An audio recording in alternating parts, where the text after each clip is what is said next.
the U.S. military is preparing to accept transgender recruits for the first time beginning in January, the Pentagon said Wednesday, the latest signal that President Trump's desired ban may not materialize after all.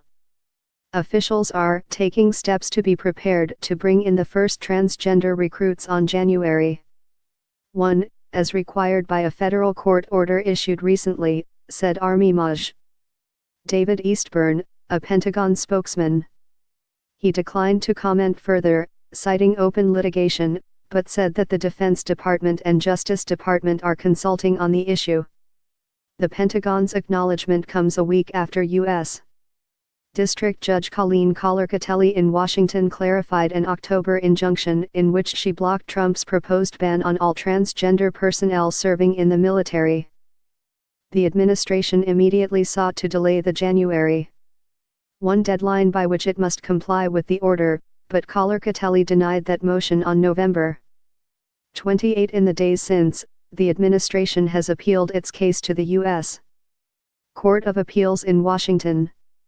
On late Wednesday, government lawyers asked the judge to temporarily put on hold the section of Kollar-Kotelly's ruling that requires the military to start accepting transgender recruits on January 1 until its appeal is resolved. The court battle stems from Trump's July 26 announcement on Twitter that the U.S. government will not accept or allow transgender individuals to serve in any capacity in the U.S. military. He cited the military's need to focus on decisive and overwhelming victory without being burdened with the tremendous medical costs and disruption that he said having transgender people in the military would cause. General Joseph F. Dunford, Jr., the chairman of the Joint Chiefs of Staff, issued a memo the following day to say that transgender service members who already are serving would be treated with dignity and respect as the Pentagon sorted out its new policy, effectively putting any change on hold. Several people sued the federal government afterward, including in Maryland and the nation's capital. In Washington, Kollar-Kotelly said in a preliminary injunction that the policy does not appear to be supported by any facts. Federal judge in D.C. blocks part of Trump's transgender military ban. She added, "There is absolutely no support for the claim that the ongoing service of transgender people would have any negative effect on the military at all. In fact, there is considerable evidence that it is the discharge and banning of such individuals that would have such effects." In Maryland, U.S. District Judge Marvin J.